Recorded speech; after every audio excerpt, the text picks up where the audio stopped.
Direto para a entrevista do dia com a Denise Campos de Toledo. E vamos falar sobre as pesquisas, as campanhas eleitorais e possíveis mudanças nas intenções de voto. Eu converso com Jairo Pimentel, que é pesquisador do Centro de Política e Economia do Setor Público da FGV. Jairo, boa noite. Boa noite, Denise. Boa noite aos telespectadores do Jornal da Gazeta. Bom, Jairo, vamos começar falando das pesquisas, né? Nós tivemos hoje a divulgação de duas, do IPESP e também do Datafolha, e as duas dando o mesmo resultado em votos válidos. Seria 53% para o ex-presidente Lula, 47% para Bolsonaro. Datafolha dá também quem não votaria, o percentual. 51% dos eleitores não votariam em Bolsonaro e 46% em Lula. Eu queria saber como é que você analisa a evolução dessas pesquisas depois de toda a discussão que houve em relação aos dados do primeiro turno. Elas quase foram alvo de investigação, de CPI, de restrições. Como é que você vê os ajustes que possam ter ocorrido? Bom, a gente percebe que as pesquisas estão conversando mais agora nesse segundo turno, né? Os resultados estão muito mais parecidos. O que chamou a atenção no primeiro turno é que os resultados estavam muito díspares, né? Muito diferentes de instituto para instituto. E agora a gente percebe aí que, independentemente da metodologia utilizada, se é por telefone, se é face a face ou mesmo pela internet, a diferença está girando aí entre 5 e 6 pontos, ou seja, todas dentro da margem de erro. É histórico que no segundo turno os institutos de pesquisa acertam mais o resultado das urnas. Então, essa convergência de dados mostra que, de fato, é esse o resultado que nós esperamos, é essa situação que nós estamos vendo hoje, com Lula na frente e Bolsonaro atrás. Isso significa que acabou a eleição? De maneira alguma.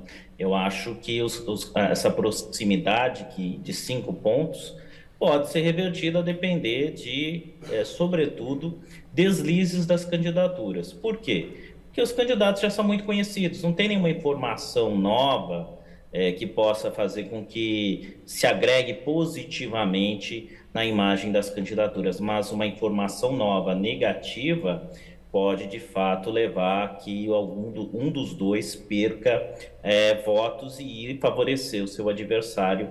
E como é uma disputa muito acirrada, qualquer deslize, qualquer ponto conta muito.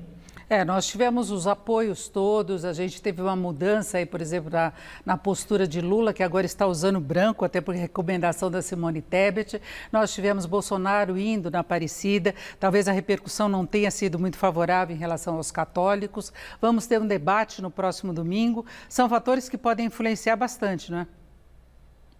Sim, no curto prazo pode ter alguma oscilação. A gente não observou, mas poderia ter acontecido, mas a tendência é para que as coisas converjam mais ou menos no cenário que nós estamos vendo hoje.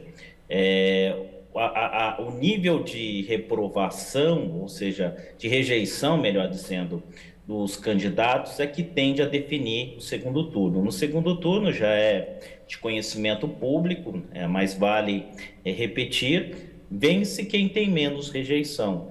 E os números da pesquisa do Datafolha hoje mostram que a rejeição de Bolsonaro é justamente 5 pontos acima da rejeição do Lula, e aí explica essa diferença de 5 pontos nas intenções de voto de Lula em relação a Bolsonaro. Então, o momento agora é de um acirramento também nas campanhas, de você ter mais ataque, a gente já está vendo isso, uma escalada de ataques, e para justamente fazer com que o adversário tenha mais rejeição e fazendo assim que os eleitores mudem um pouco o voto. A única maneira de você mudar o cenário mesmo, e a literatura da ciência política mostra isso, a literatura sobre campanha eleitoral especificamente mostra que a única forma de você mudar um resultado é com campanha negativa. Campanha positiva não vai somar tanto, mas campanha negativa pode mudar os rumos, sim, pode mudar a direção do que os eleitores estão olhando hoje. Com a polarização que a gente já tem no país, esse clima mais acirrado da própria campanha acaba piorando esse quadro que nós temos na sociedade, não é? E um ponto que eu queria colocar para você também é da abstenção.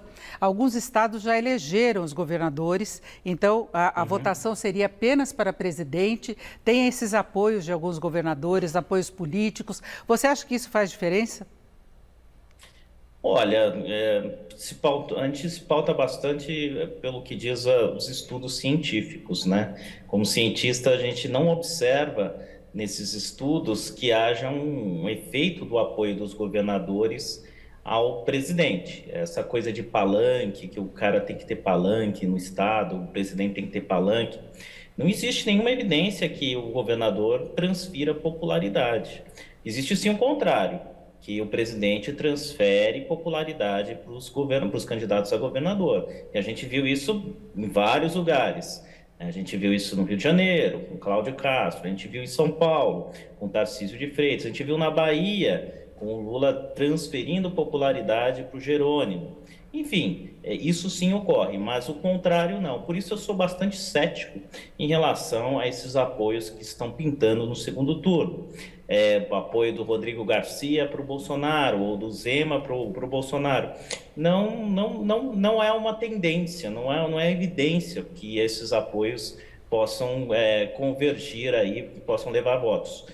E o mesmo se diz em relação aos candidatos que ficaram para trás no primeiro turno, os candidatos a presidente, né? A Simone, o Ciro. Existem evidências de que esses apoios possam trazer mais votos do que o candidato já teria sem esses apoios. Então, o fato, por exemplo, no Datafolha a gente observar que a maioria dos eleitores, 40 e pouco do Ciro, 40 e pouco da Simone no primeiro turno votarem no Lula, não significa que esses endossos que os candidatos, que esses presidenciáveis do primeiro turno deram para Lula, fizeram com que esse voto fosse transferido, mas sim que, a despeito desses apoios, esse voto já seria transferido de qualquer forma.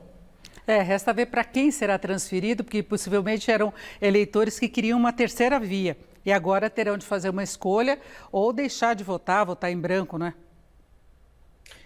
Por isso que no segundo turno a gente observa uma tendência maior de abstenção, né? Historicamente falando, as pessoas vão votar menos no segundo turno justamente porque aquela opção de primeiro turno já não está ali contemplada, né, como no cardápio de candidatos que ele pode votar.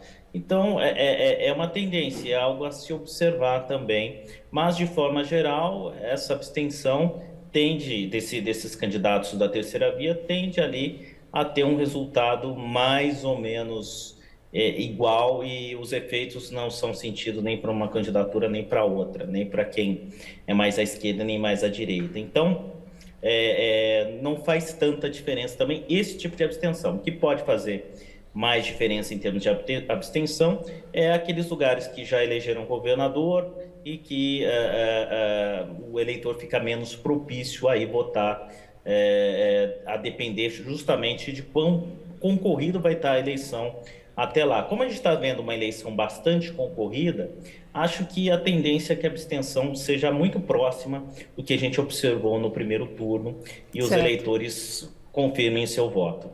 Isso, ouvimos o Jairo Pimentel, que é pesquisador do Centro de Política e Economia do Setor Público da FGV. Jairo, muito obrigado, uma boa noite. Obrigado, boa noite, até mais. Com vocês.